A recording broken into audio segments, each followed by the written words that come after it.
디도서 3장 5절에서 7절 말씀을 가지고 성령의 시여 방법, 성령이 우리에게 베풀어 주는 방법 중에서 누가복음 11장 13절 너희가 악할지라도 좋은 것을 자식에게 줄 알거든 하물며 너희 하늘 아버지께서 구하는 자에게 성령을 주시지 않겠느냐. 아멘. 그러니까 아버지께서는 성령을 우리에게 주신다는 것입니다. 요한복음 14장 16절 내가 아버지께 구하겠으니 그가 또 다른 보혜사를 너희에게 주사 영원토록 너희와 함께 있게 하리니. 아멘. 자, 26절로 갑니다. 요한복음 14장 26절 보혜사 곧 아버지께서 내 이름으로 보내실 성령 그가 너에게 모든 것을 가르치시고 내가 너에게 말한 모든 것을 생각나게 하리라. 아멘.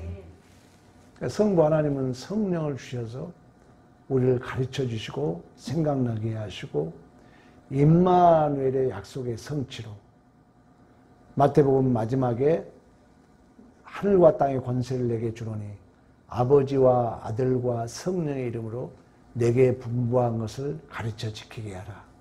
내가 세상 끝날까지 너희와 함께 하시겠다는 그 실존이 바로 성부 하나님께서 우리에게 성령을 주신 줄로 믿습니다. 이처럼 성부 하나님은 성령을 주시는 것으로서 자신의 권위와 자유와 관대함을 나타낸다. 또한 성령은 우리의 노력에 의한 구매나 어떤 공적의 대가가 아니라 성부 하나님께서 은혜로 주어주신 선물인 줄로 믿습니다.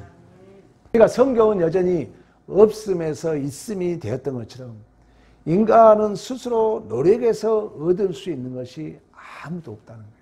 하나님께서 주셨다는 거예요. 하나님께서. 갈라디아서 3장 5절 6절 너희에게 성령을 주시고 너희 가운데 능력을 행하시는 이의 일이 율법의 행위에서냐 혹은 듣고 믿음에서냐 아브라함이 하나님을 믿음의 것을 그에게 의로 정하셨다함과 같으니라. 아멘.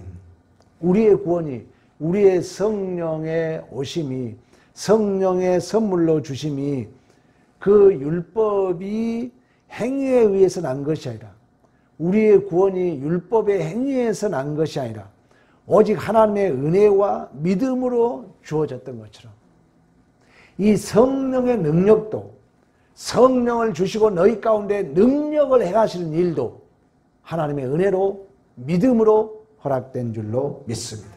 이런 믿음이 있어야 우리가 하나님 앞에 영광을 돌린다는 것입니다.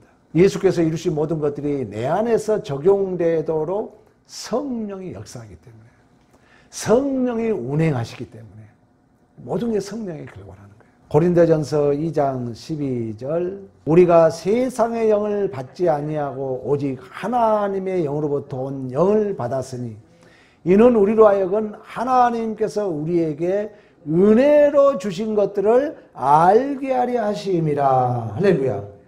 성령이 그렇다는 거예요. 성령이.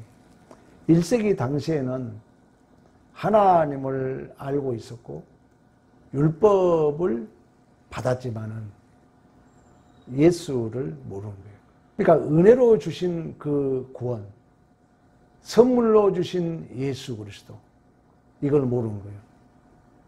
그 말은 뭐냐면 스스로 율법을 지킬 수 없다는 거예요. 그러니까 바리새인 서기관들은 자신들이 지켜야 되기 때문에 의연중에 무거운 짐을 지고 있는 거예요. 율법을 수십 가지를 만들어가지고. 그러나 우리는 모든 것들이 은혜로 또한 모든 것들이 선물로 믿음으로 주어진 줄로 믿습니다. 믿음이라는 것은 방법이 아니라 수단이 아니라 대상의 문제가 있잖아요. 하나님이 해 가신다는 거예요. 그러한 것을 보지 못하고 듣지 못하고 마음으로 생각할 수 없는 것 성령이 우리에게 보여주신 줄로 믿습니다. 이처럼 성령은 하나님께서 주시는 자 입장에서 우리의 어떤 조건을 묻지 않고 우리의 자격을 보지 않고 자유롭게 선물로 주셨다는 의미에서 우리 받는 자들은 내가 자격이 있어서 받는 게 아니라 어떤 조건이 있어서 받는 게 아니라 하나님의 은혜와 선물로 주어진 그 성령은 우리가 받은 자로서의 특권이며 이익이며 복인 줄로 믿습니다. 성령은 성부로부터 성자로부터 나왔다는 거예요. 나왔다는 의미에서 날출자를 써서 발출이라고 해요. 나으선 것과 나온 것과 다르잖아요. 그러니까 성령은 성부 하나님께서 우리에게 주셨고 성자 예수 그리스도가 우리에게 선물로 주신 줄로 믿습니다. 그러니까 성령은 성부로부터 나오시고 성자로부터 나온다는 거예요. 성령은. 그러니까 아버지의 계획을 이루도록 성령이 우리한테 확정해 오셨고 예수께서 이루신 객관적 구속의 경륜을 그리스도의 영이 우리 안에 임재하셔서 우리 각자를 통해서 실현해 가신 줄로 믿습니다. 그러니까 성령을 선물로 받았다는 것은 나의 받는 자의 자격과 조건과 노력에 상관없이 하나님께서 아낌없이 주시는 관대하심과 그 고귀하심이 근원이시며 원천인 줄로 믿습니다. 우리의 자격 묻지 않고 조건 묻지 않고. 그런 의미에서 존 오웨이 목사는 성령의 주심은 구원받은 자의 최초의 축복이다 그래요. 우리가 맥주절이 첫 열매라 그랬잖아요. 예수께서 이루시고 그 이루신 열매가 교회 안에 첫째 맺을 수 있도록 하신 게 성령의 역사예요. 그래서 가시적 교회의 출생이 바로 오순절 성령 강림이라. 누가복음에 예수께서 죽으시고 부활하시고 그 이름을 힘입어 제사함 받고 구원하는 일이 회개하는 일이 예루살렘으로부터 온 백성에 이르기까지 기록되었을 때 너희들이 이 증인이다. 아버지께서 약속한 것을 너희에게 부어주리니 하늘에서 능력을 덧입을 때까지 이 성이 머물라. 이제 오순절 성령 강림에 그 성령이 능력으로 임하신 줄로 믿습니다. 디도서 3장 5절 7절 우리의 행한 바 의로운 행위로 말미암지 아니하고 긍휼하심에 따라 중생의 씻음과 성령의 새롭게 하심으로 하셨다. 우리 구주 예수 그리스도로 말미암아 우리에게 그 성령을 풍성히 부어주사 그 은혜를 힘입어 의롭다 하심을 얻어 영생의 소망을 따라 상속자가 되게 하신 줄로 믿습니다. 성령이 그 일을 한다. 성령이. 그러니까 성령이 양자의 영이라 그러잖아. 우리를 새롭게 할 뿐만 아니라 성령이 우리를 상속자로 만들어 가신 줄로 믿습니다. 그래서 양자의 영을 받은 자로서 아바 아버지로 고백하고 있는 것처럼. 그러니까 하나님이 우리의 중생에 있어서 하나님의 호적에 우리의 족보를 올리는 거예요.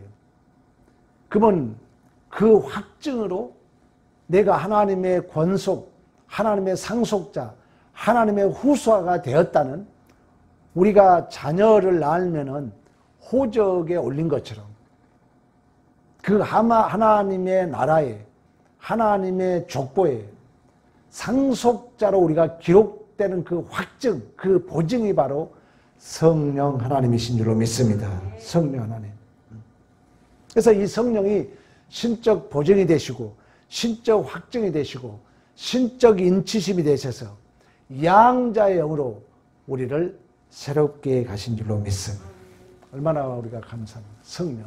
이처럼 선물로 주신 성령은 선하고 좋은 목적과 받는 자의 유익에 접합하도록 사용해야 됩니다. 성령은. 고린도 전서의 12장 7절 각 사람에게 성령을 나타내심은 유익하게 하려 하심이라. 그래서 이제 교회의 유익을 위하여 성령으로 지혜의 말씀을, 성령으로 지식의 말씀을, 성령으로 믿음을, 성령으로 병고침을, 성령으로 능력 행함을, 성령으로 애언함을, 성령으로 영 분별함을, 성령으로 각종 방언을 말하게 함을, 성령으로 통역함을 주신 줄로 믿습니다. 11절 이 모든 일을 같은 한 성령의 행하사 그의 뜻대로 각 사람에게 나누어 주시는 것이니라. 그러니까 성령이 우리에게 은사를 줘요. 성령이 그 성령의 뜻 따라서 각 사람에게 나눠줬어요. 뭐하기 위하여? 유익이 되기 위하여. 유익이 되기 위하여. 그 유익은 성령의 유기체이신 교회의 유익이 되어야 될 줄로 믿습니다. 12장 25절, 26절, 27절까지 몸 가운데 분쟁이 없고 오직 여러 지체가 서로 같이 돌보게 하셨느니라. 만일 한 지체가 고통을 받으면 모든 지체가 함께 고통을 받고 한 지체가 영광을 얻으면 모든 지체가 함께 즐거워하느니라. 너희는 그리스도의 몸이요 지체의 각 부분이라. 아멘. 성령이 우리의 구속의 경륜의 선물로 주세요.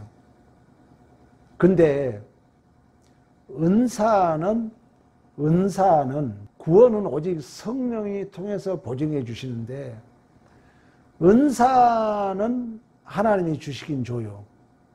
근데 은사는 하나님이 아니고도 받을 수 있을까 없을까? 있는 거예요. 병 고치는 은사를 이단도 할까 안 할까요? 해요. 그래서 지금 은사장에 있어서 그러면 하나님이 주시는 은사는 뭐냐? 하나님의 뜻에 따라서 이 교회 각 지체에 이 교회 전체 유익이 되기 위하여 누가 은사를 행했는데 그 사람은 기분이 좋고 그 은사로 말미암아 교회 어떤 사람은 마음이 아파. 바른 은사예요? 잘못된 은사예요? 잘못된 은사라는 거예요. 자, 은사는 하나님이 주셨기 때문에 같은 성령이 줬다는 거예요. 근데 같은 성령이 줬는데 누구는 은사를 하는데 이 은사가 교회 전체 하나님의 뜻으로 전체 유익을 위해서 줬는데 누가 은사를 행하는데 어느 사람이 이 사람 때문에 이 은사 때문에 마음이 아프고 시험이 들고 힘들어한다면 이것은 올바른 은사가 아니라는 거예요. 반드시 은사를 행할 때 교회의 유익이 되기라. 그래서 우리 다시 한번 읽어봅니다, 여러분. 11절 다시 한번 12장 11절. 이 모든 일은 같은 한 성령의 행하사 그 뜻대로 각 사람에게 뭐다? 나누어졌다는 거예요. 나누어졌다. 자, 26절 다시 한번 봅니다. 만일 한 지체가 고통을 받으면 모든 지체가 함께 고통을 받고 한 지체가 영광을 얻으면 모든 지체가 함께 즐거워하느니라. 너희는 그리스도의 몸이요 지체의 한 부분이니라. 할렐루야. 은사가 자, 내가 공이 잘 차, 발로. 그럼 이 발이 잘 찼다 하지 않잖아요. 내 존재가 박지성이면 박지성이가 잘 찼다 그럴 것처럼. 또 국가대표면 한국이 이겼다 그러잖아요. 박지성이가 이겼다 하지 않잖아요. 은사의 활용의 중요한 얘기입니다. 교회에 어떤 일을 한다는 건 무엇을 하든 간에 모두가 유익이 돼야 돼요. 그래서 조심해야 돼요. 이게 교회 생활. 이게 성령이 주신 은사라는 거예요. 구원의 은사는 전적인 은혜와 선물로 줍니다.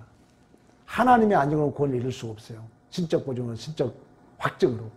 그러나 일반 이런 은사도 성령이 주시는데 같은 성령의 유익을 위해서 다양한 은사를 준다는 거예요.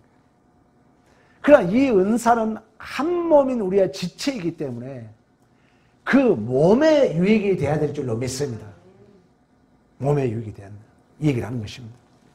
그래서 은사는 하나님이 아닌 자도 줄 수 있고 행할 수 있으므로 사실 이 은사를 우리가 잘 활용하면은 은혜를 일으키고 활동을 일으키며 활력을 일으키며 또한 지롭게 되고 효과적인 일꾼이 되므로 우리가 이런 일반적인 은사에 있어서도 성령의 은혜를 우리가 기대하므로 이 은사가 한 몸 된 지체로서 누가 아프면 모두가 아프고 누가 즐거우면 모두가 즐거우는 그 몸 전체, 교회 전체 유익이 되어야 될 줄로 믿습니다. 이러한 성령 하나님을 여러분들이 내 안에 모신 자로서 하나님은 성령을 통하여 모든 것을 통치해 가시고 성령을 통하여 우리를 새롭게 하시고 성령을 통하여 우리를 상속자로 삼으시고 성령이 우리에게 은사를 주셔서 우리 교회 전체 유익이 되도록 이끌어간다는 이 믿음 안에 승리가 있기를 간절히 축원합니다.